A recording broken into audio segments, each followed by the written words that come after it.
2, 3. Holy crap, we're all back. Did, Wait, what? Did you miss me, guys? Because I missed you. Thank you guys so much for letting me take a little bit of time. I needed it. And what a time to come back. Because there are 2 times as wrestling fans where we truly get to say that it's the most wonderful time of the year. So welcome to Wrestling Christmas Part 1, also known as the Royal Rumble. And also, oh God, I'm getting in the car after this show and I'm driving to your house and I'm sticking my foot up your butt. I don't care how bad it's snowing outside. Welcome to Wrestling with Egos. Thank you guys so much for making this show a part of your infotainment for the week. My name's Patrick, and I am joined each and every week by my best friend Brian, Isaac, and the mate from across the pond, KD. Gentlemen, how we doing? Doing great. We're ready to get this cracking. We got some winners. We got some predictions. We got some reminiscing. We've got all kinds of stuff in the offing tonight. It's because it's about to go down. Yes, it is. I mean, we're not really gonna do like a full blown Rumble preview, and stuff like that because guess what? Everybody else does that, and we try not to do what everybody else does. We want to have a little bit more fun with this. So, which is where putting your foot up Brian's bum comes in. Yes, exactly. But that is on the OnlyFans. That's on the OnlyFans content. That's you got to pay for that good stuff. Yeah, just like they said in the movie Dodgeball, in certain countries you have to pay extra for that. So I figured tonight you can head over to patreon.com and become a gold backer to get that premium content. Yeah, we don't even have a Patreon because, dude, what would we charge for content on this thing? $3.50? At least. It's about that time I realized that little Girl Scout was a 70-foot tall crustacean from a Presenzoic. And I was like, "It's that goddamn Loch Ness monster. What the hell do you want with me, monster?" And he looked at me with them beady eyes and he said, "I need about $3.50." I have no idea what's going on. It's a line from South Park, early South Park. Oh, we don't bother with that filth across the pond. I'd like to point out Brian's cringing. KD has no idea what's going on, and meanwhile Isaac's over here like, yeah. He knew exactly where we were going with that one. Well, here's somewhere where we need to go, and I wanted to start tonight off by not only talking about but making fun of the women's Royal Rumble, and here's why. Why? Are we having a Royal Rumble when we don't even have 30 women to fill the damn thing? We gotta go get the legends. We gotta go get the chicks that can't wrestle like Alicia Fox or Maurice or Kelly. Don't get me wrong, Kelly, beautiful, but come on. Okay, I'm gonna stop you right there. Because that comment you just tossed off is proof positive that you don't watch the content before you raster it and post it and put it out there. Because if you watch the content from last week, you would have had 30 women, only one of whom is a legend, who we don't see all that often. Patrick. I trust you and Isaac and KD to produce. I know. To produce quality content. So therefore, I don't need to be hall monitor for you guys. But if being a hall monitor saves you from making an inane, idiotic, asinine comment like you just made, yeah, I said asinine, and here's why. No, I'm going to stop you. I'm going to stop you right there, and I'm going to stop you dead in your tracks with one question. How long have you known me? A long time.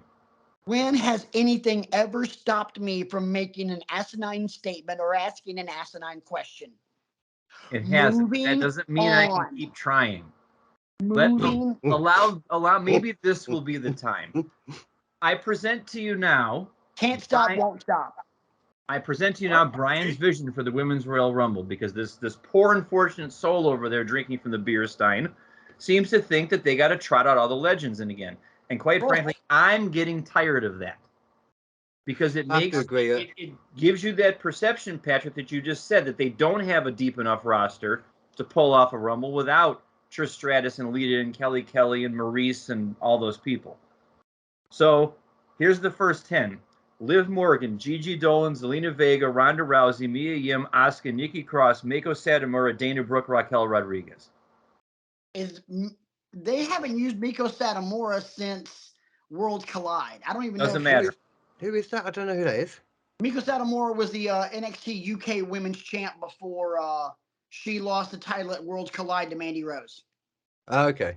Because it doesn't matter. You still got her. Let's use her. You got a mix of NXT up-and-comers in there, and you've got some established people on the roster who, quite frankly, we need to see what we have in them. The next 10, Sonya Deville, Shotzi Blackheart, Zoe Stark, Lacey Evans, Carmella, Shayna Baszler, Io Sky, Dakota Kai, Bayley, Alba Fire at 20. You're not getting Carmella. Why not? Health problems and severe depression. Oh, Carmella. She miscarried, dude. Carmella didn't know that. Oh my goodness. Yeah. Okay, well. She miscarried. Wow. I mean, she might. Everyone deals with it differently. They might want to make her want to wrestle more so, but yeah, I know what you mean. You can't really bank on that.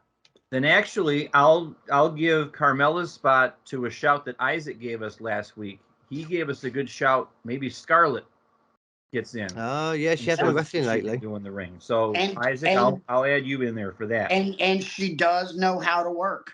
Yes. Yeah, she does. And then the final 10 would be Tegan Knox. My only legend is Victoria, someone who we don't see that often. I don't know what kind of terms she's on with the company or whatever, but she is somebody worth trotting out again. Tamina, Becky Lynch, Candice LeRae, Natalya, a returning Piper Niven, not Doudrop, Piper Niven. Now, I read an article this week that she had some health concerns too, but those are on the men, so hopefully she had COVID, but she had like a really bad version of it, and they were looking at her heart. I just literally listened or read something about this before come on. They were checking out her, but everything's come back as clean now, though, as okay, so she's ready to come back now. So I agree with that one. That's because I remember her when she first popped up on NXT and what a badass. Sure. God. You know, and this Doudrop character doesn't suit her at all. She's basically people's lackeys and secondary character, and she's much more than that. And then we're going to round it out with JC Jane at 28, Indy Hartwell at 29, Rhea Ripley at 30. Wow. I feel like there's others as well, still, to be fair. My point, Patrick, I'm not trying to, call you. Well, yeah, I am trying to call you out, because I think this is the mistake that WWE makes with the women's roster. There's other ways to honor the contributions of the women that came before you, without making them turn up at the Rumble every year, because you know they're not going to win. Like if Lita came out at number 12, for example, I know she's not winning. That's a spot that we could give to an up-and-comer like a Zoe Stark, an Alba Fire, See, the one issue I have with that more than anything is, you haven't used NXT to build it up. Like NXT, it's supposed to be the developmental. Those people aren't supposed to be fully TV ready yet. And then if they're already in NXT and in the Rumble, it's like, where are they building to as well? And they're not going to win either. But I was literally going to make that point. Still a better choice, though. Yeah, Lita comes in at 12. Okay, well, she's not winning. Okay, Zoe Stark comes in at 12. Guess what? She's not winning either. But you get a chance to see, because she's been in NXT for a couple of years now, so you get a chance to see, okay, under the big spotlight now. Yes, you've wrestled at, I can't think of an NXT pay-per-view name right now. Stand and Deliver. You've done it on that kind of a stage. How do you do in front of, 40,000 people? How do you do in front of 25,000 people? That sort of thing. And the one was a good way to do it. For the record, my winner last week, the name I kept coming back to is Alba Fire, because she's got a history as Kaylee Ray. She knows what she's doing, and she could be somebody to step to a babyface champion like Charlotte or Bianca. Because that's kind of what I was couching it is. What are we doing with the championships going forward? Do you want somebody fresh to step to Charlotte, or do you want a retread? You might know the Or do name you want of somebody this. fresh to step to Bianca, or do you want a retread? So that's my point. Is the depth is there? Let's use it and let's pump the brakes on the legends for a bit. The problem I have with all of this, Brian, is the fact that you being the eternal optimist that you are, you're kind of stretching here, and you're trying to find a fresh face to step up to Charlotte or Bianca, when that's a great idea, but we're talking about the main event of WrestleMania. Bianca Belair versus Alba Fire does not sell tickets. Charlotte Flair versus Alba Fire, or Candice LeRae, or Isla Dawn, even though Isla Dawn is smoking hot, none of that sells tickets. And you're talking about a championship match. I mean, I guess that's always the part of the equation that I miss, is the box office part of it. I don't think it works quite so much like that as much now anyway. It's more just the brand sells it, not one match. Oh shoot. But sorry, Isaac. Oh boy. Isaac's getting out the yardstick. Here we go. See, throwing up that one. As we sit here and talk about selling tickets, if we're just going based on that, then Ronda Rousey would be in the championship match again, because you know that wherever Ronda goes, she's gonna sell tickets. But and sometimes we have to throw you guys a curveball. I mean, remember a couple of years ago, before the pandemic, it was Rhea Ripley and Charlotte Flair, and Rhea Ripley came up from NXT. You know, did she have a good background in NXT? Yes, she did. But you know, we're sitting here talking about it's got to sell tickets. Charlotte and Rhea did. Well, now obviously they didn't sell tickets because, closed circuit TV, thanks COVID. But everybody and their brother, including us on this show, knew at that point in Rhea Ripley's NXT career, she's gonna be something, and not just, oh, well, she's gonna get bumped up to the main roster. No, when she gets up there, she's gonna raise unholy hell. And guess what? We were right. Yeah.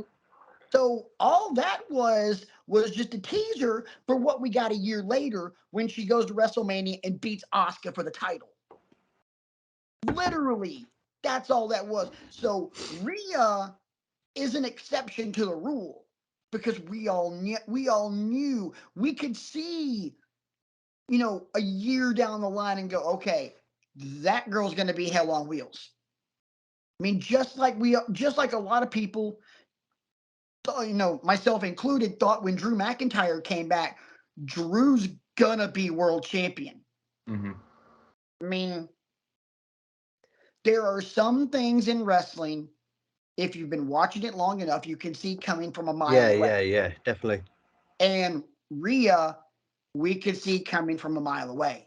That started to reverse a little bit lately, though. Like, sometimes, I think that's probably because of the Triple H stuff more now. Like, sometimes you think it's going to go this way, and then it suddenly changes. It's refreshing. Whether or not Hunter's booking, or Vince's booking, or Tony Khan's booking, or whoever, Or lack of. It does, yeah, that's it. But it doesn't matter. But if something is organically happening, you can see it coming. Thank you. Perfect example. Yes. Daniel Bryan. Happy Rusev Day. Yeah. You can see Lana all is of the that. best. Lana #1. Exactly. You can see all of that coming a mile away, and we did.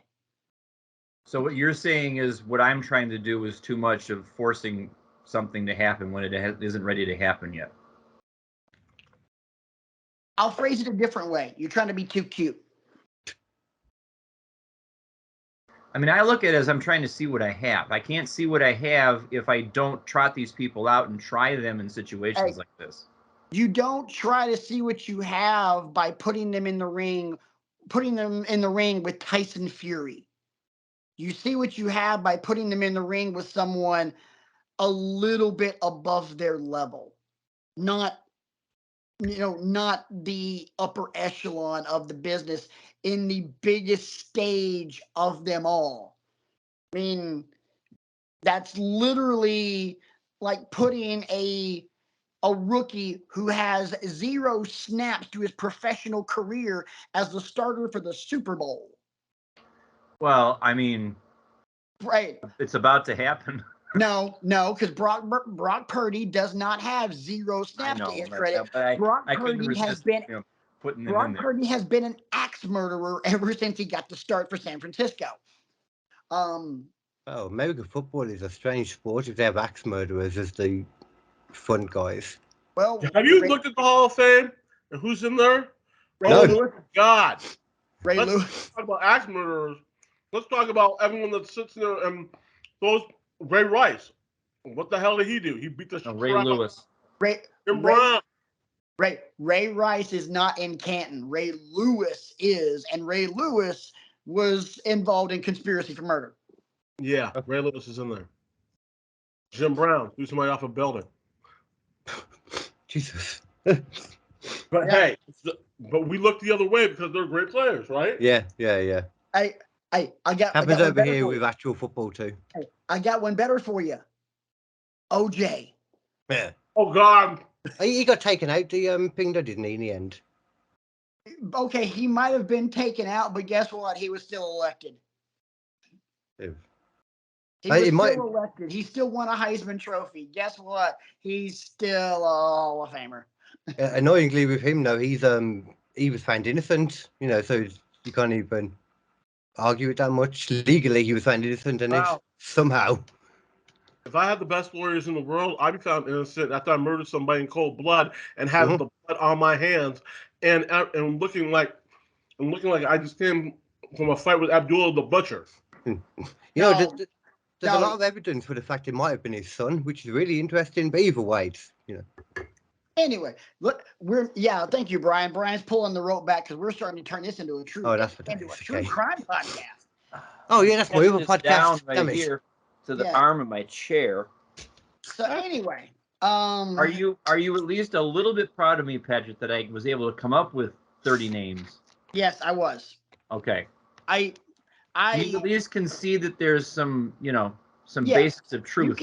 You can pull it off, but at the same time, there's the names that you're using to pull this off. There's really no star power there. It's like that one it was like that one Royal Rumble they did in San Antonio where they brought all the guys in from AAA. That's my favorite Royal Rumble of all time. Spoiler alert. Okay, well. My favorite was the greatest Royal Rumble of all time, personally. You mean Titus World Slide? Exactly, yeah.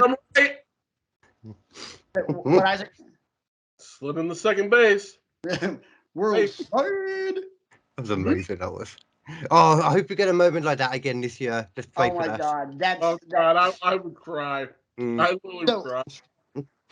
So we'll get into our favorite moments and favorite Royal Rumbles in a little bit. But so Katie's new to this, but this is something that Brian, Isaac, and myself and some other friends of ours have done for quite a while. Shout out to our boy Frank Marino. Much love to you, buddy. We were actually in a little bit of a group chat not too long ago before we started recording.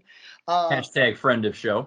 Yes, hashtag friend of show. Hashtag, shout out to Rick and Melanie, Braylon and Anna, Dave. And there's other rotating characters in there too. We're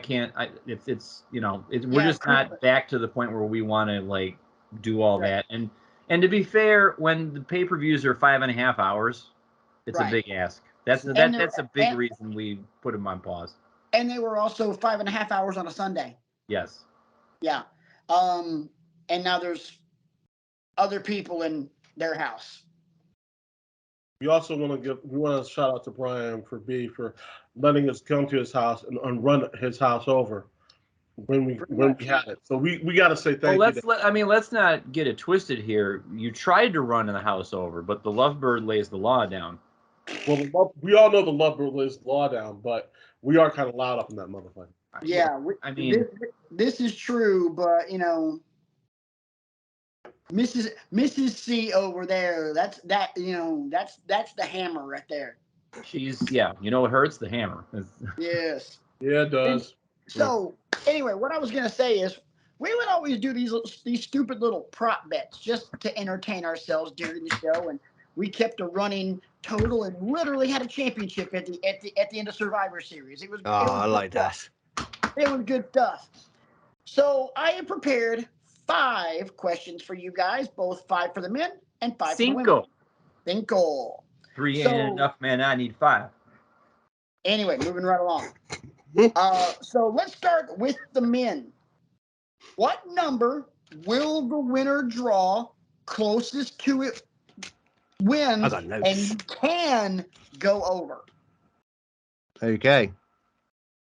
Brian called a shot. Brian, I know you're using cue cards and such, but you have to take into consideration. We do have friends on Apple Podcasts, Amazon, Google, Spotify, and iHeartRadio that you need to actually use your words. Hello, friends on all of those wonderful podcast platforms, and thank you for your support. I found a fresh pack of index cards at the house earlier today, and I'm like, this is going to be the great prop for tonight. Cody Rhodes comes in at number 28 and wins the Rumble. Cody Rhodes has nothing left to prove to anybody. I know a lot of people online are saying he's going to come in at number 1 and he's going to be there for 5 hours and he's going to cut the guy a break. Let him come in at number 28. The ring will be full by then. He can start eliminating people. He can have a face-off with Seth if you want him to. But sometimes the obvious answer is the right answer. He comes in at 28. He wins the Royal Rumble. Well, Brian Brian, a little foreshadowing alert. We're going to do predictions at the end of the show, but Brian's impatient. So there we go. KD, what number wins the Rumble? Okay, so I won't say who I think it will be then, but number 7 I'm going for. You're going for 7. Isaac. 7. 22. Ooh. And I got 25. Hey, if it's early, I've got a good little field there then. Yeah, if it's early. Katie's leading the clubhouse on that one. All right. So, question number 2. Over under 2.5. The number of WWE Hall of Famers in this Rumble. Brian? I'm going under. This is based off my list from 2 weeks ago. The only legend I have coming out is X-Pac at number, where is he? 14. Okay. Because again, I mean, it goes back to what I was saying about the women before. We need to, yes, we love the surprise returns and the Hall of Fame pops and stuff like that.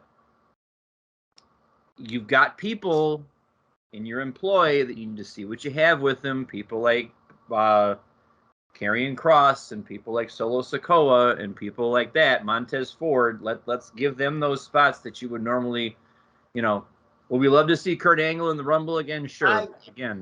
I think the 3 guys you named are gonna have spots in the Rumble. I think that kind of goes without saying.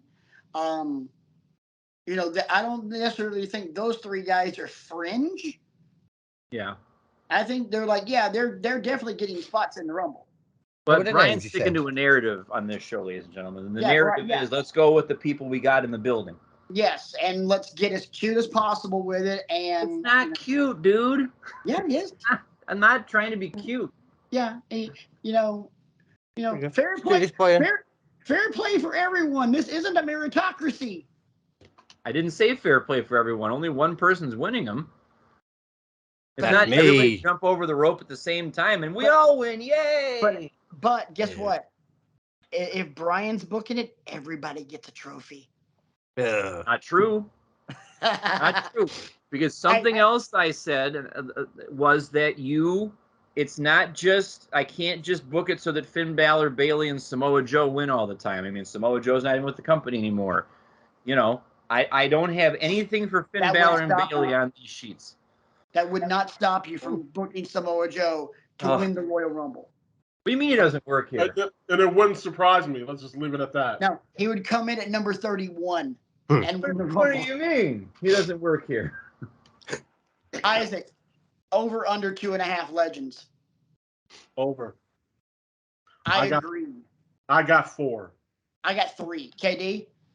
I went under. For what you were saying, I don't think they don't need them. And Hall of Fame is very specific as well. It's not just a surprise. It's got to be specifically a Hall of Famer. Yes. That's like, like X-Pac. I could see X-Pac popping up. But there's not that many. And would Ric Flair count as 2 or just 1? For He would be example. one. He would Okay. still be one. Counts as a half. Okay, hold on. Here, we're in Texas, as we all know, correct? JBL. That's 1. I don't think he's a Hall of Fame, is he? Yes, he is. Oh, God, okay. Yeah. Now, and I said this is a stretch. They've been talking about if Cody Rhodes doesn't win the Rumble, who's going to main event WrestleMania if it's not The Rock. And I keep saying Stone Cold Steve Austin because he's in physical shape to do it. And if he's not in physical shape to be at WrestleMania, he's in physical shape to be at the Rumble. We are in Texas. Think about that. That's I don't for me. I don't see him doing that because he I don't know if Austin would want to do it knowing everyone knows there's no chance he's going to win. You know what I mean? The problem, it's not about the win because with the Royal Rumble, it's about, oh my God, I can't believe he's in the Rumble. Oh my God, this person showed up. And if it's Steve Austin in Texas, you got to think that's plausible. To be fair, he wasn't on Raw 30, so that would make sense if so. I don't think that's happening. So let's go ahead and move into number 3. And I know how some of these people on this show work. I know how this is gonna get misconstrued. Will there be a big surprise this year?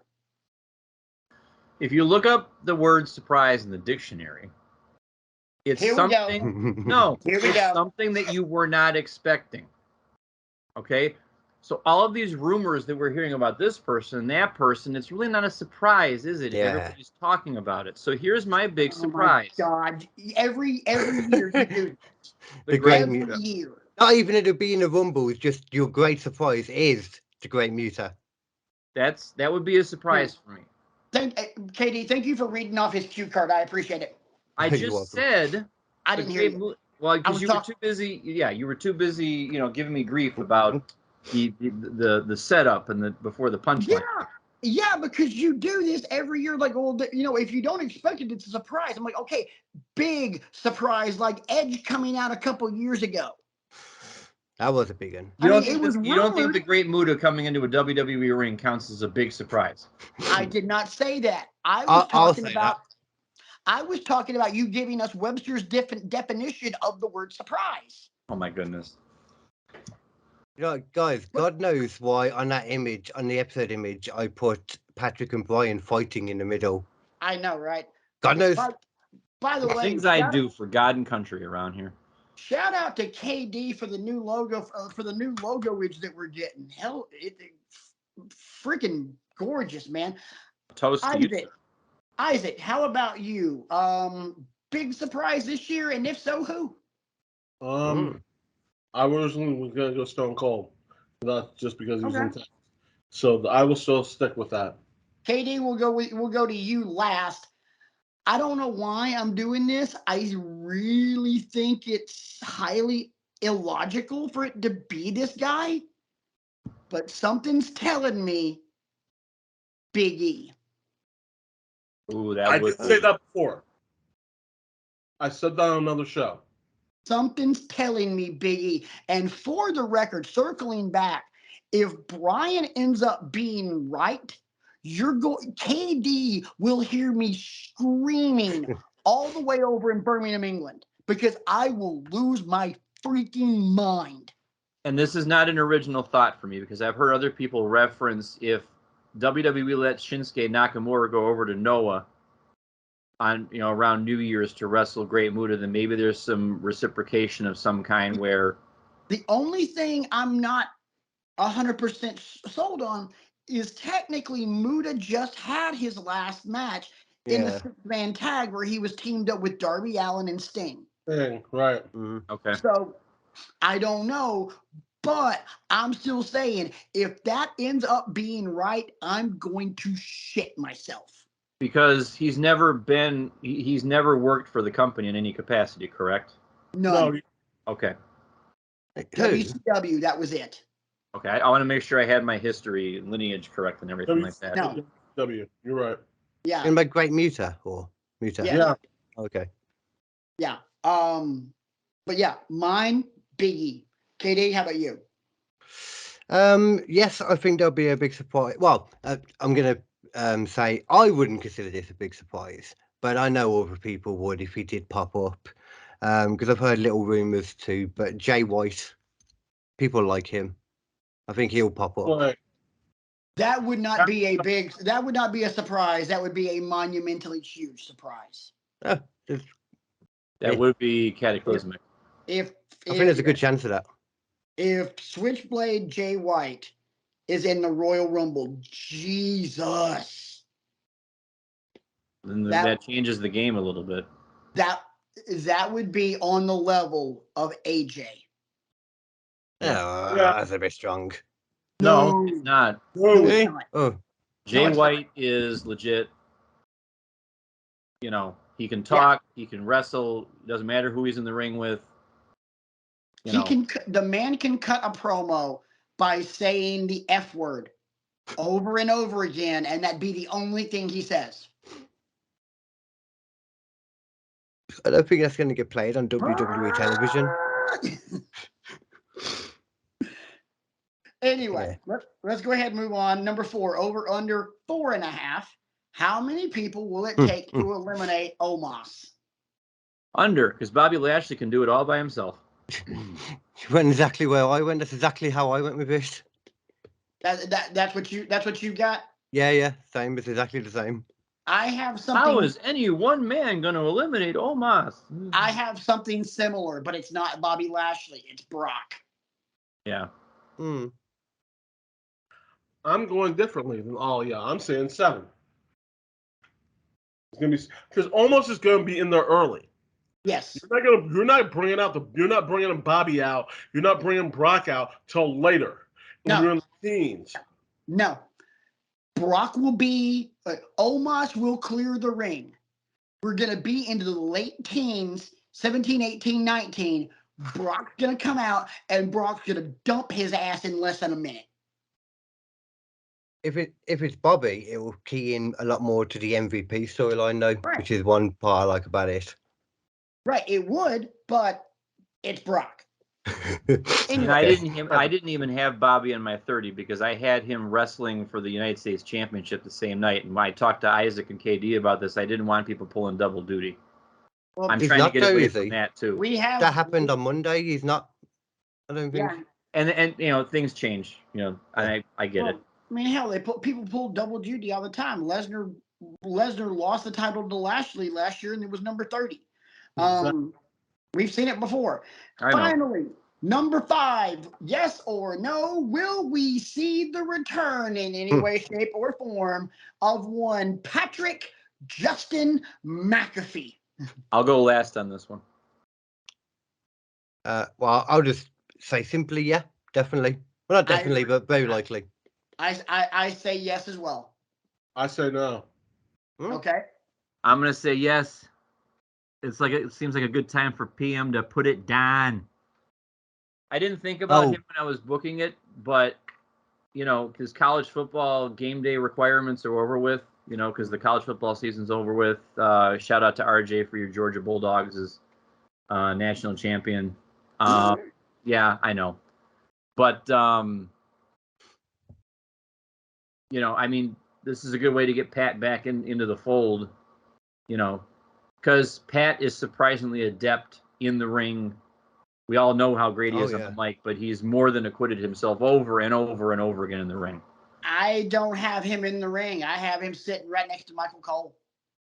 I want to just adapt that last statement. There is one more game, and that is the Senior Bowl. And my cousin, KJ Henry, playing in the game. Shout out to KJ. Hey, that's what's up. Very much so. KJ is going to be in the game, but Pat McAfee ain't calling that one. He ain't calling it. Right. Even if he does, I mean, it's just one. Unless there's a punter pointless, showcase, in which case he'll be there. No, this is everybody else except the punters and the kickers. Right. So anyway, let's kind of power through the women's because I feel like we kind of drug along. You want to power through the women? That Oh sounds God, highly, I stepped in that one. highly wrong. I stepped in that one. I'm there with you though. I'll take part in powering through them. Okay, what number will the winner of the Women's Royal Rumble draw?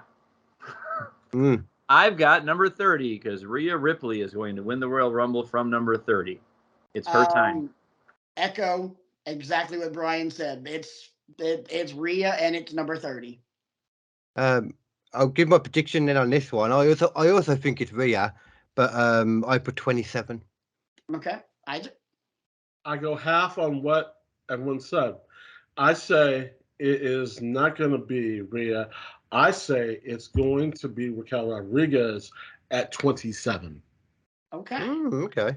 And the reason, quick thing that I'm saying this is because if Rhea wins, that messes up the whole dynamic in her group. If she's the only one that has a title, but no one else has a title, and she's supposed to be playing off of Dominic Mysterio, Mommy's got a title, but you don't have a title. Mommy can have a title because let's be honest, even though only Dominic calls her mommy, the other two guys are still scared shitless of that woman because she can kick their asses. Probably. Including Priest. She would hand Damian Priest his ass. She would hand Finn Balor and Dominic Mysterio both of their arms. Yeah, I was thinking about that a little bit today, Isaac. If I could just have a moment to dive in a little bit deeper on that. I actually think if Rhea wins the women's championship off of whomever, whether it's Bianca or Charlotte at Mania, all that can do is enhance Judgment Day. Uh-huh. Because you look at the way Rhea gets in there and stares and faces down Solo Sikoa, for example, and faces down the Usos, and I'm trying to think of some of the other people that she's. Luke Gallows. Right. Yeah, you name it. I mean, that press slam or scoop slam, whatever it was, that was amazing.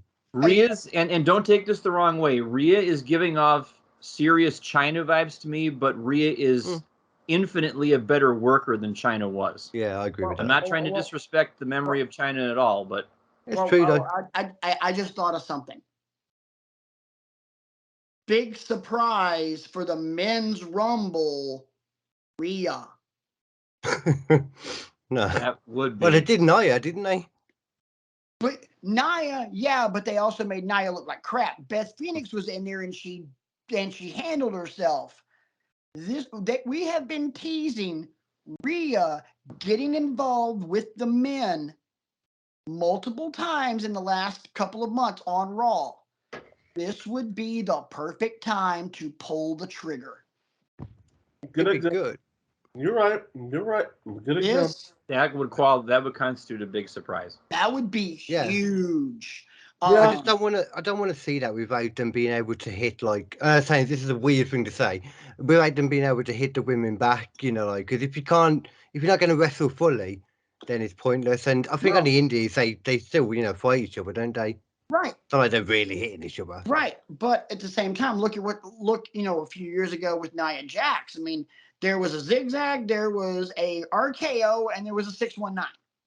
I mean, she got hit with 3 different finishers. Yeah. Nobody punched her in the face, but they managed to do 3 moves that even she couldn't screw up. Yes. And that's saying something, ladies and gentlemen. Mm-hmm. Yeah. They needed 3 great workers to do it with her, though. Moving on. Yes or no? After not being booked for Raw 30, will we see the Bellas? No. Nope. No. Don't need them to be there. Nope. Moving on.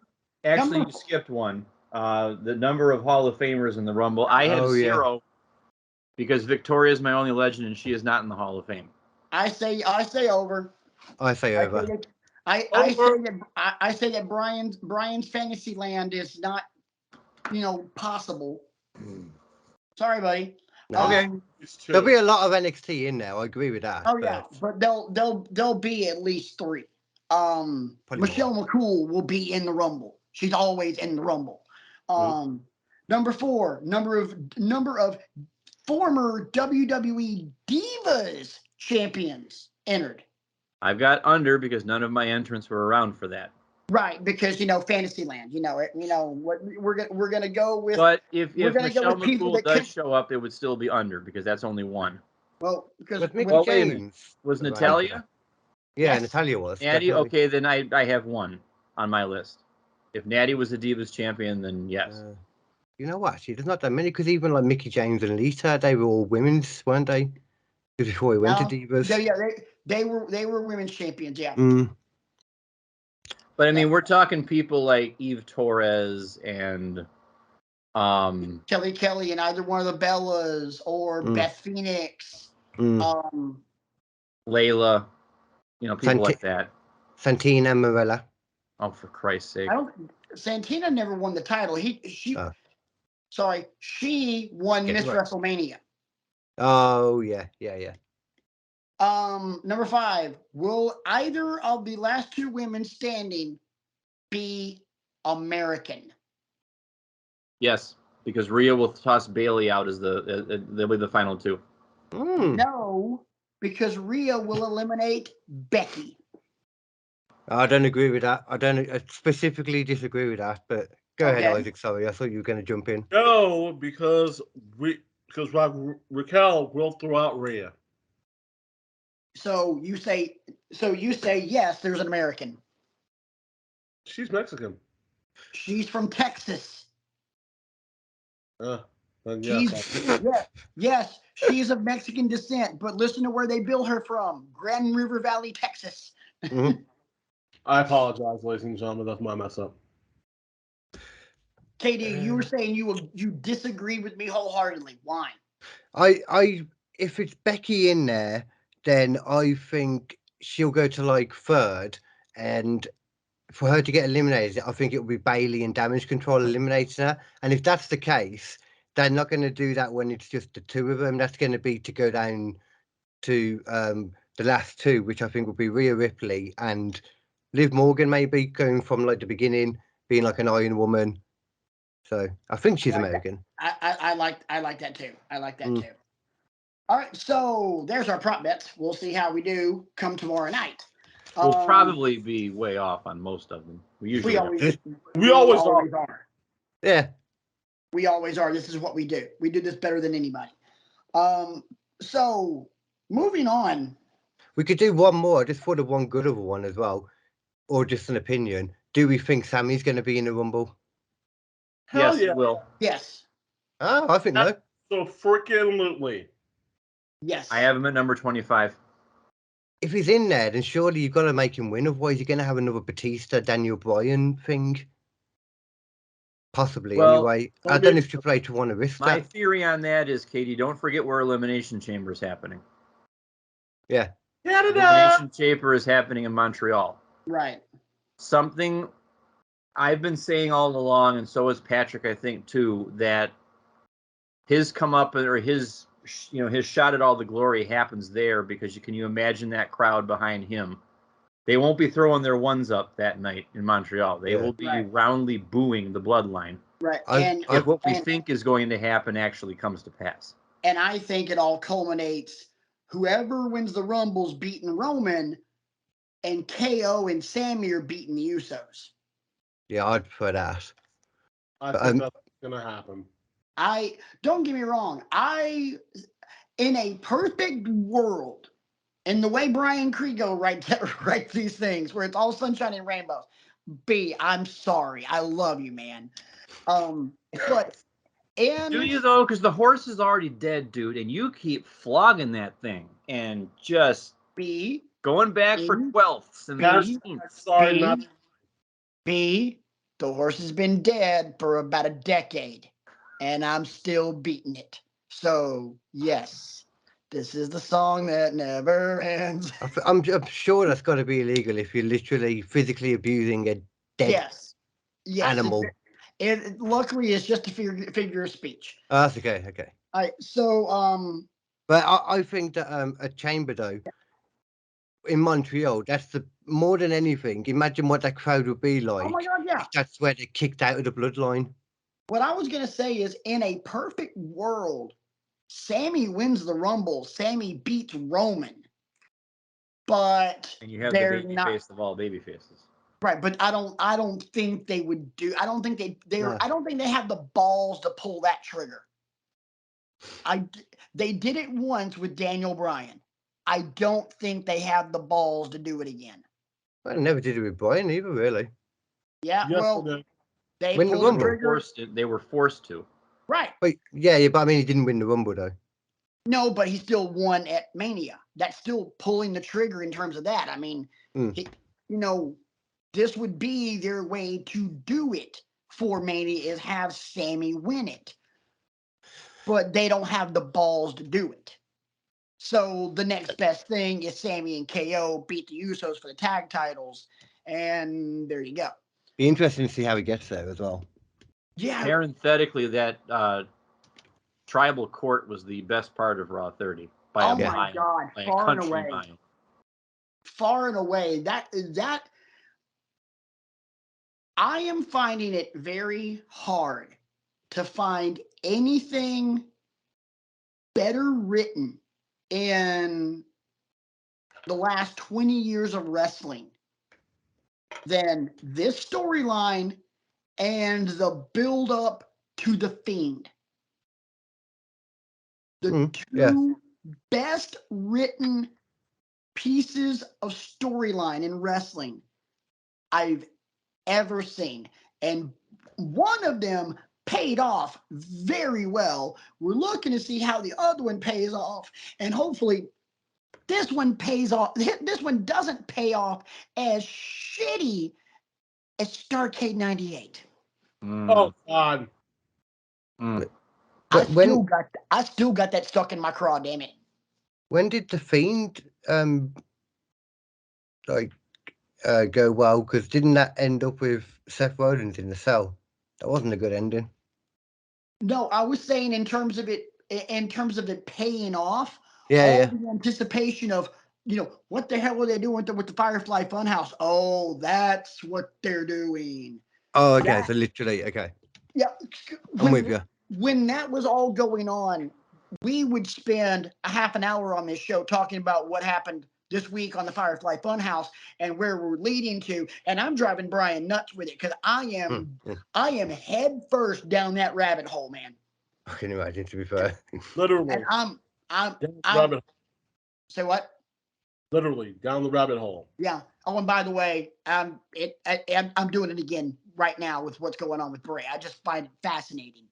It's not as riveting as the Bloodline. Oh my God. But yeah, anyway. So here's a question. Tell me some things for this year's Rumble that you do not want to see. Brian, you're first. He doesn't need to be there. No. Repeat after me. He doesn't need to be there. Brian, who is he? Remember, The Rock. we have Sorry. The Rock does not need to be there. We have a podcast audience. Yes, I'm sorry. I keep, my bad. He doesn't. I mean, and I get why he would be. Because you want to sell tickets and you want to get eyes on the product. What better way to bring a lapsed fan back than, oh my God, The Rock's back. Oh, I love The Rock. I think I'll watch it a couple weeks in a row. The time for that came and went. I've said it before, if you don't have a pandemic, you probably have already had Rock versus Roman somewhere. And there's too much good stuff going on without muddying the waters, in my opinion. I, for one, don't need to see it. And if you're going to do it, you don't need him at the Rumble. He could show up on a random, Raw when Roman's losing his crap about something else, and that would really send him over the edge. And then, Roman on the brink of madness because now The Rock stepping to him will be very interesting. But I don't want to see that. I also don't want to see a retread winner this year. I don't want to see them revert back to, we'll just have Brock win it and or something like that. I hope they don't do that. So those are my two big asks. We all know when Brock's not going to win it because he's going up against Bobby Lashley. You can see that a mile away. Yeah, we're getting Brock and Bobby at Mania, and maybe even with the stipulation. Which, yes, please. I can dig that big time. I'd rather have Brock wrestle somebody else. Yeah, I'd Every rather time I have see Brock versus Gunther. that would be cool, actually. No, I wouldn't. I don't want to see Bobby Lashley get injured again. Every time he does that German suplex to him, I feel like he's gonna mess his shoulder up again because he takes it strangely as well. Yeah, I don't think we're gonna get. And honestly, that's something I don't want to see is a lead up to Brock and Gunther. I want to see personally, if we're looking ahead to WrestleMania, I would like to see yet another match between Gunther and Ricochet. Mm. That would be Because good. Sheamus. Say what? Ooh, Or Gunther and Sheamus one more time. that'd ahead. be good. Go ahead and say it. Isaac, don't do that to me. Don't give me hope.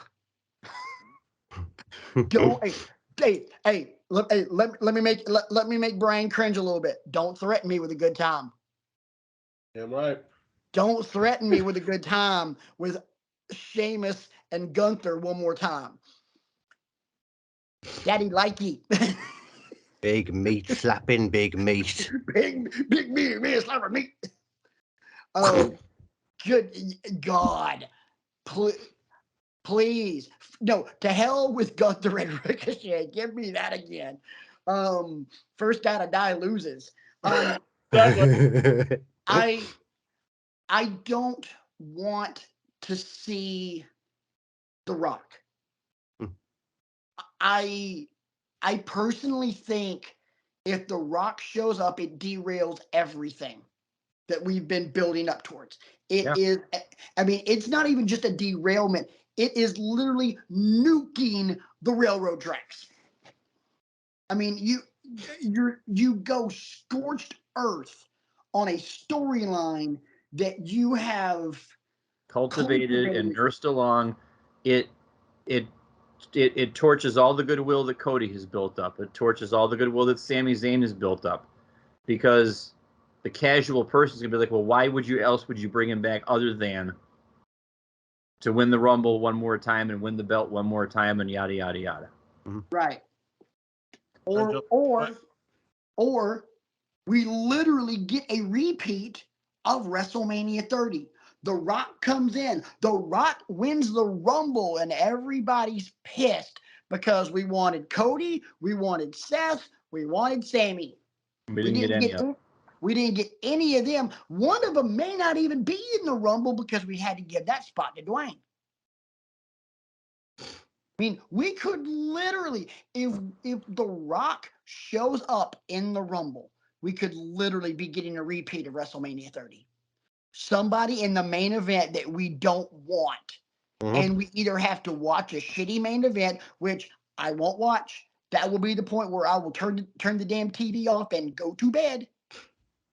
And you mentioned, so good. Or they have to put somebody else in the match. You mentioned Sami Zayn as well. There's that thing, isn't there, that Roman said his final test or something at the Rumble? Yeah. You gotta see what that is too. I have no idea what.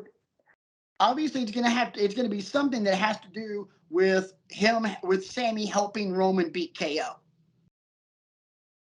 I don't think the one thing we don't want to see is them kicking Sami out of the bloodline at the Rumble. I think that's going to be at the next pay-per-view leading up into it. I agree.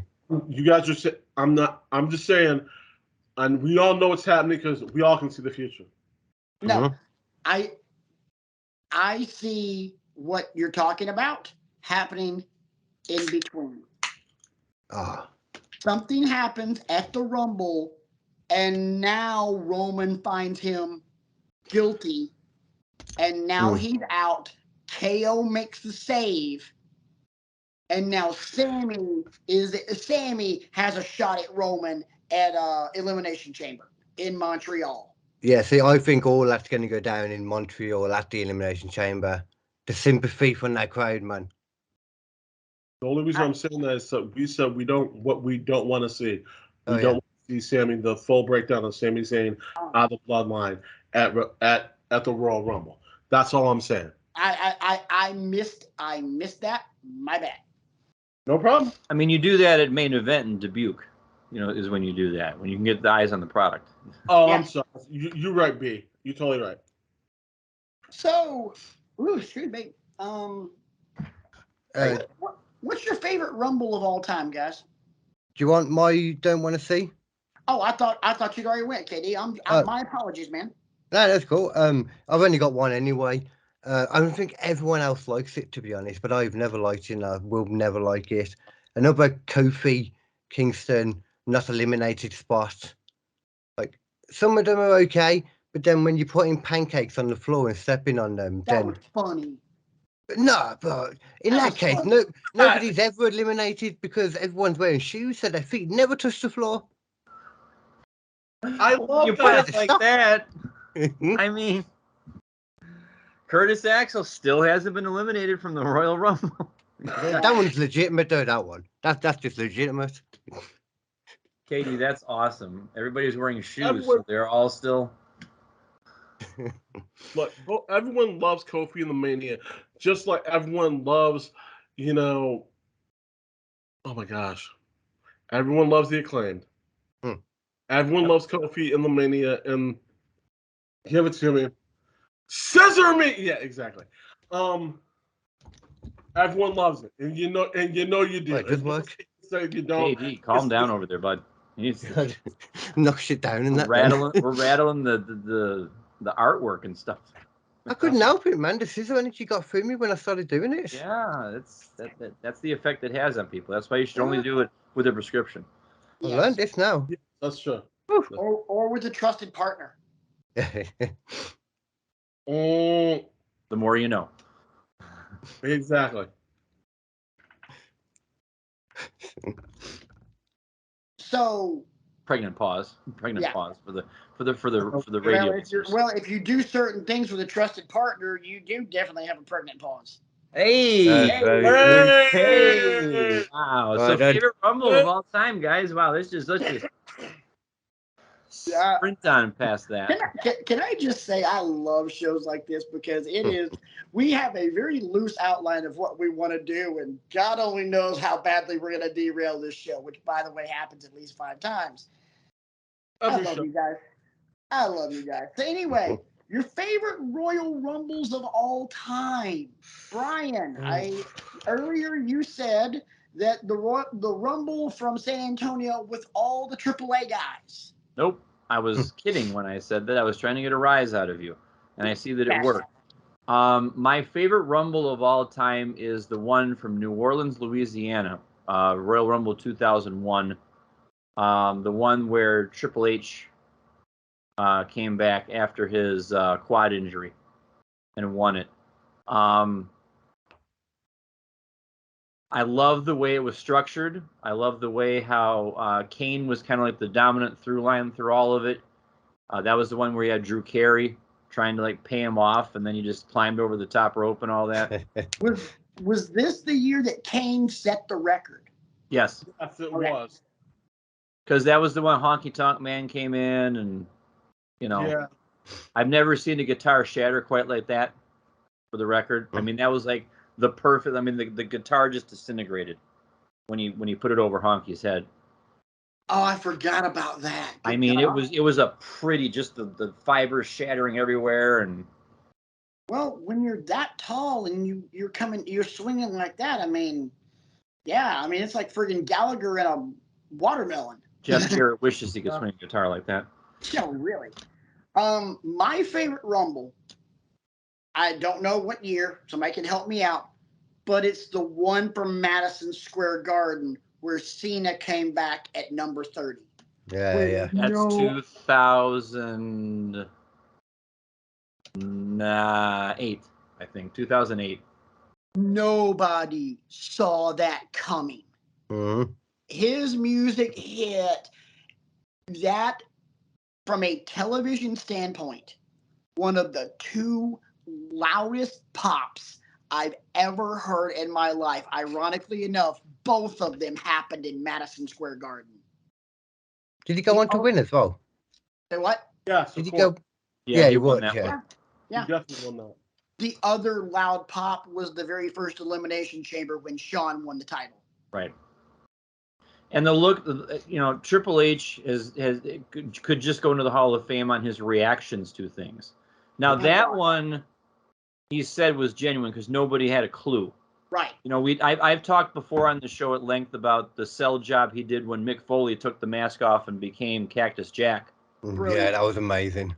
That still gives me goosebumps thinking about it. But this one was of a different variety because there was still the rumors were he was still 4 months or something like that away from coming back, and then there he is, and Triple H is like, "What the hell are you doing here?" And it came down to him and Batista and Cena that year, and they spammed each other for a little bit, and it's a New York crowd. Typically, they hate Cena, but like the guys in the little barricade or whatever they had, they almost knocked the barricade over trying to give him high fives and stuff like that. I thought it was going to go. During that, there were people that could have just come out in the middle of it. Yeah, it was one of those things. It was one of those like at the movie theater. They didn't even have that this year. The way they had the entrance kind of built out a little bit, they did not have any partition between the aisleway and the fans. It was but if you look, you can see the two guys that ran like close to him. There was like a strap along their chest. I didn't. So there was something there. I'll go back and double check that one, but I'm pretty sure that moment is etched in my brain. There's something there to keep them there. I know the general Madison Square Garden always has a lot of the older ones had like just a small entrance, and then as it went on, they got like a bigger entrance and a small entrance. I think Rumble had both. It had the main stage, that Rumble, and then they also had the little stage for the actual Rumble match. No, that Rumble they used the little entrance. Yeah, that's what I'm saying. No, like the whole show. Okay. Yeah. The only one they used for the big entrance is Madison Square Garden was WrestleMania, where that makes sense. So that was WrestleMania 20. Right. They used the big entrance at Madison Square Garden. Yeah. Right. Isaac, your favorite Rumble? I know it's going to sound cliche, and I'm sorry, but honestly, Edge coming back. That probably was. I'm sorry. It was because Edge wasn't supposed to come back. He was supposed to. Which one? The latest one. True. Okay. He's got you there because he did it in Atlanta. He did it in Atlanta as well. Yes. He did. When he came out and Jericho about lost his mind. This last one was the one I'm referring to. No one. He was supposed to be completely right. done. Mm-hmm. And we were all, and I think everyone here, and I'm speaking for everybody, I think we were all like, you know what? Okay, I'm okay with that. And then he shows up. No, I wasn't okay. You know how much of an edge head I was. When he retired, I cried. When that music hit, I can say this: when that music hit the last time at that Rumble, everyone in this room lost their shit. Oh yeah. Everybody lost their shit. You want to know what I did? Cried. Cried again. It was amazing. That was. I feel no shame in that whatsoever. Edge was my dude, and when he came back, it was just jaw drop and tears. It was one of those moments. If you're a wrestling fan, that you can't help but be emotional watching. There's not that many of those moments, but it's one of them. I felt it a little bit with the Jay Briscoe thing the other day. Sorry, the Mark Briscoe match the other day that was main evented Dynamite. You just can't help but watch it and get a bit emotional, you know. Them boys. Shooting Jay Lethal for the match, and you could tell he was going to be tough for him to even get through it because he was feeling it in that moment, and you could see it on his face. And that right there is enough for you. And if you don't, I don't know. I don't even know why you're listening to us right now, because that's why we love wrestling. That's the reason why. You sit there, you look at moments like that. You look at the moment like Cena came back. You look at the moment the Edge came back. That's why we love wrestling. That's what we live for. That moment with Jay Briscoe. And Mark powering through as well. Like the way he did it was just, I thought, really cool too. And to our audience on YouTube, I don't know what the last couple of minutes are going to look like because I literally watched Isaac, Brian, and KD all at separate times freeze. So I do not know what that's going to look like. So for our audience on YouTube, I hope somebody froze in a weird position like that one time that I did, where I was wiping my forehead and it looked like I was saluting. For those about to rock, exactly. Salute you. Yeah, KD, Rumble. Oh, I don't know what year it was either, but the one that always stands out for me because I love the entrance as well. I love the smaller, more intimate entrances. I think it was just because this was old as well. The one with the three faces of Foley in it. That would be 98. Yeah, it started it off as Cactus Jack, was it? Because it was him. Was that the one with him and? Yep, him and Chainsaw Charlie. Yeah. That was one of the best starts as well, with a hardcore beginning. Went on for a little bit, if I remember correctly. Yeah, that one. You're absolutely right. So let's flip this around. Your favorite Royal Rumble moment, and you can throw in 2 if you want to have that was awesome and that was like emotionally charged and beautiful and everything else, which I will do because number one of my favorite moments is what Isaac just mentioned, the return of Edge in 2020. I was going to say, shouldn't we exclude ones that have already been talked about then? No, because it's still our favorite. I mean, you can still mention it, but we just don't need to continue to talk about it.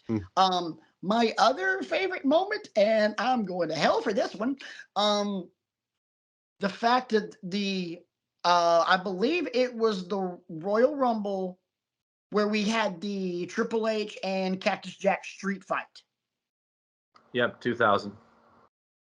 Just watching. Also in the Garden. Yes, also in the Garden. Watching Taka Michinoku getting thrown over the top rope multiple times, mind you, multiple times. But the last one, catching his feet on the ropes and flipping and just face first right into the mat. And perfect. Those sick bastards in the truck and Jerry Lawler all asking over and over again, can we see that replay of Taka again? Can we see that replay of Taka again? They showed it like 6 times. Yeah, 5 or 6 times. And I'm just like, oh my God. It was the original Titus World slide. Oh, yeah. Except Taka got hurt. Oh, yeah, true, actually. Taka woke up and thought he was back in Japan. Taka thought he was in the Tokyo Dome, basically. Yeah. Hey, you know what? That might have been 9 stars in the Tokyo Dome. I know, right? Stars going around his head. Not birdies, stars. Look, Raul, stars. Name the movie. Oh God! Hold on, wait. I don't recognize that. Look, Raul, stars. And literally, the stars are.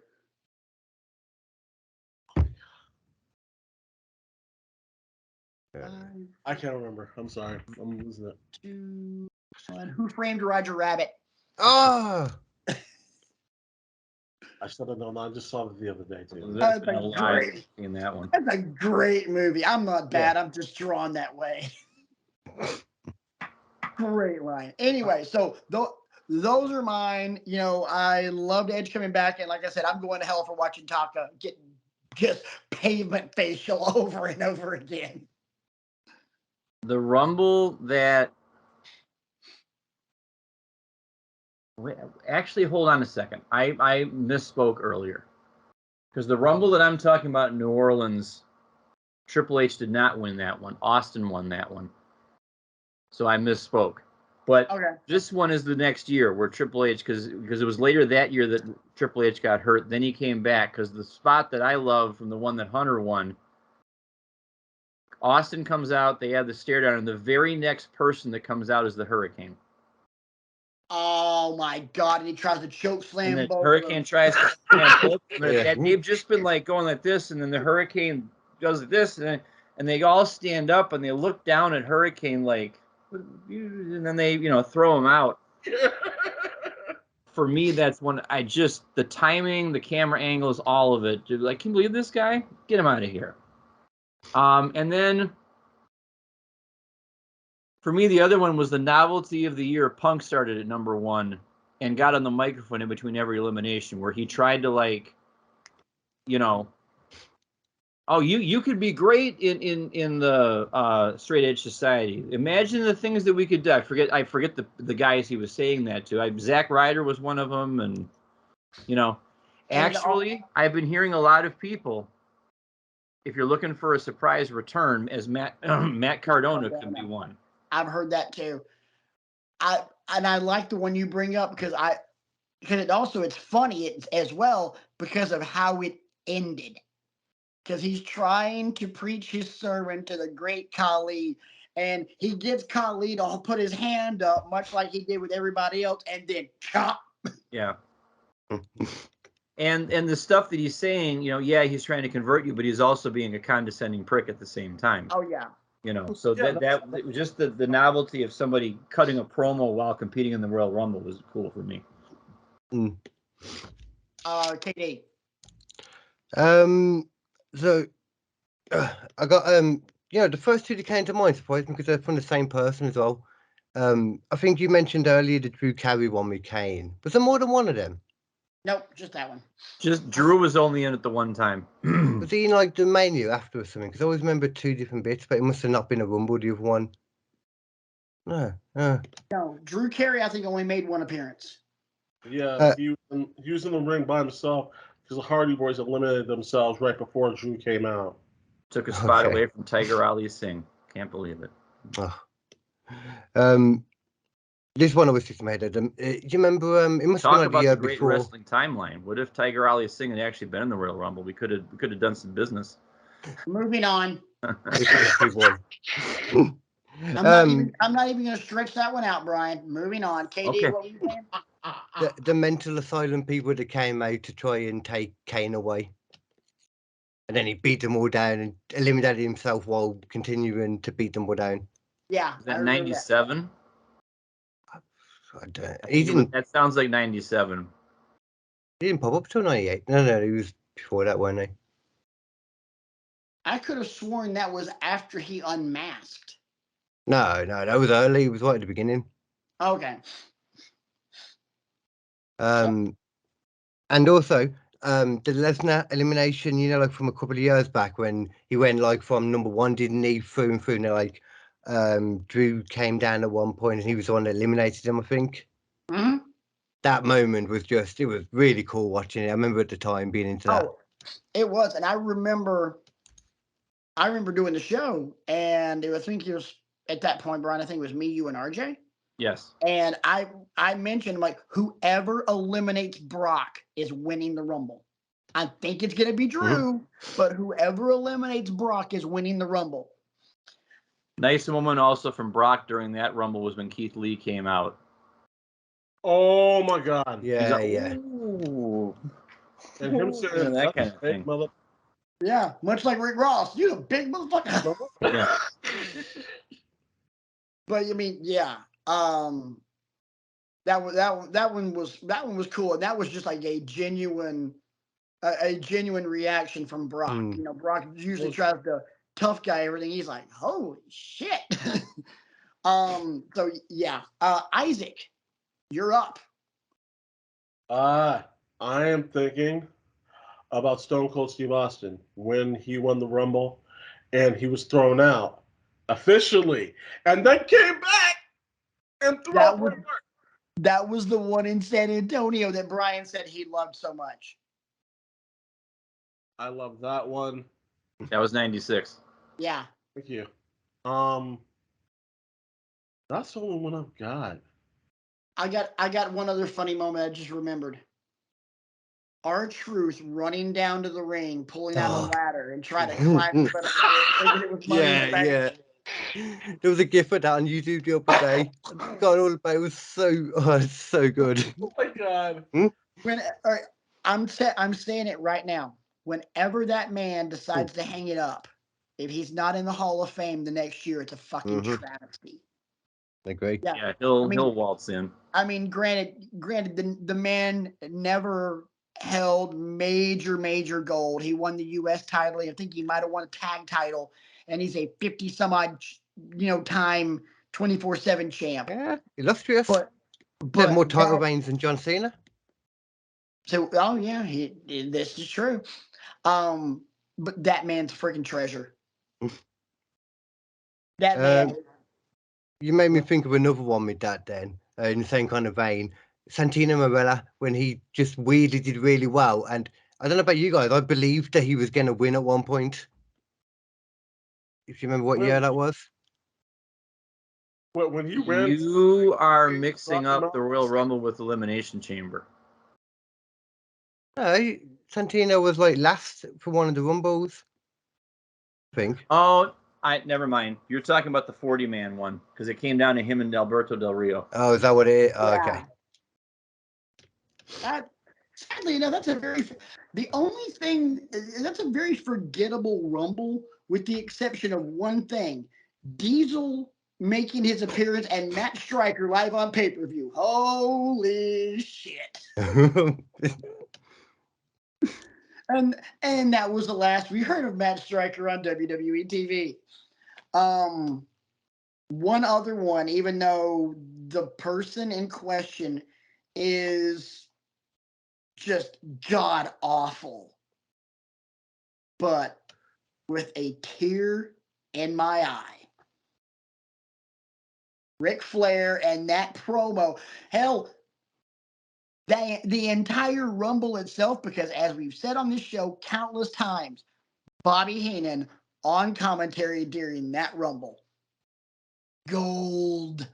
Vintage. I mean, I would be very hard pressed to find anything better. Oh, Piper, thank you. It's not a skirt. It's not a skirt. It's a kilt. 2 minutes later, oh, you skirt wearing freak. Oh my, still pops me after all these years. I never got to enjoy him. He was gone before I got into wrestling. Ah, I got one Yeah. more. I'm thinking about it. Sorry. all right, last one. Last one. As you mentioned, Roddy Piper. I forget which Royal Rumble it was, but the year he faced off against Snuka, and the whole place just stopped because everyone remembered the moment that they had with Piper hitting Snuka with the coconut, and everyone was just like, "Oh shit, here we go." Yeah, because we're talking Snuka and Piper, both old. That was in the Garden. That was the one that we talked about with Cena coming back. That happened earlier on because Taker and Shawn started that one off. Because Right. it was the year before. Yeah, and it's another one of those times where the action in the ring just stops. And everybody's yeah. like looking at the two legends, giving them like their 10 seconds of TV time or whatever. And Oh yeah, and I Yeah, also like okay. that Rumble. I also like that Rumble in the Garden because we got opening introductions by Michael Buffer. So hearing Michael Buffer introduce the Undertaker, yeah, that was pretty badass. yep. That Yes. was that was pretty boss. But also, let's not forget that was also WWE title match that year: Randy Orton versus Jeff Harvey. Thank you, Isaac. I was waiting for Isaac to respond. Good old Mike. To be fair, in some of the states Jeff Hardy's turned up to wrestling matches in, he might have started that way himself. This is true. Or he could have been partying in the back with Mike Adamle, and that's why Mike Adamle screwed all that up. Yeah. You know, or maybe way too many steroids from his years of hanging out with the guys from American Gladiators. Who knows? I do not look at Jeff Hardy and think that one of the drugs he's taking is steroids. No, I was talking about Mike Adamle. We're talking okay. about Family. Mike Adamle was Okay. one of the hosts of American Gladiators. And no, Yeah, and there wasn't a single person on that roster that wasn't on the gas. what do you say? Same. They did drugs? Yeah, they all, the men and the women. Hell, there were some of the women that probably did more roids than the guys. Holy shit! That's why they ended up. That What'd you say, Isaac? I can't believe that. I know. It's shocking. I'm stunned. Yeah. I'm lying, ladies and gentlemen, but you guys know. It's appalling. Yeah, we're It- done. And I'll just say this. It's and I won't torture Brian with it any further tonight. But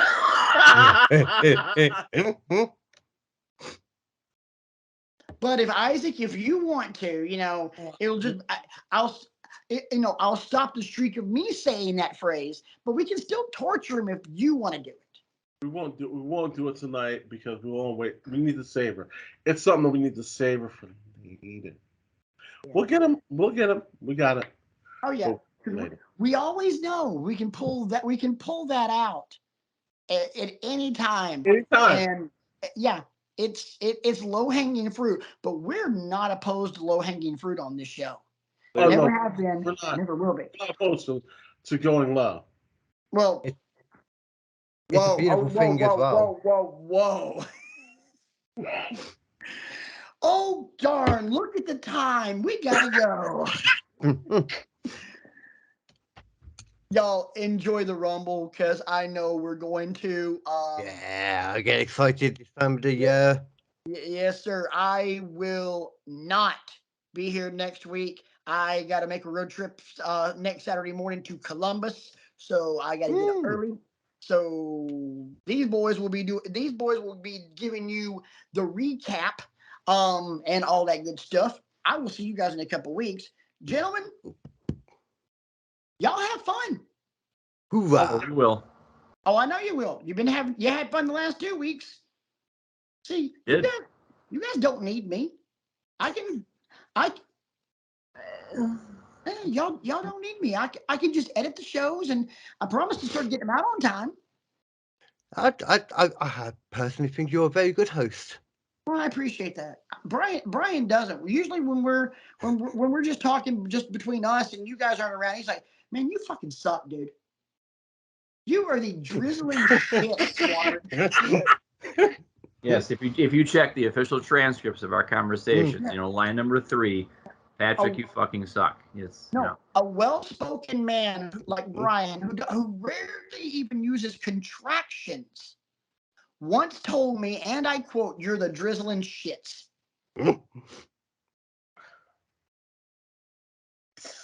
Seriously though, have you ever really paid attention to the way Brian speaks? He does not use contractions. What is a contraction? Sometimes I do. I think I use them all the time. Instead of do not, don't. Oh, okay. Because the English language is the most complicated language in the entire world. In fact, I can't think of a time when I really haven't. I mean, you just said can't. Never mind. Okay. Yeah. You know what? I mean, I make use of them whenever I am able to. It's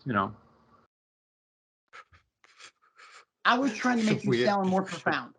Well, thank you. Hey, that rhymed. Yes, it did, didn't it? Oh, there's another contraction. I said didn't. Didn't it? Yeah. Let's get that contraction counter up on the screen. I think people might think it's like a pregnancy thing if we do that. No, I just said let's. That's 3. Ding.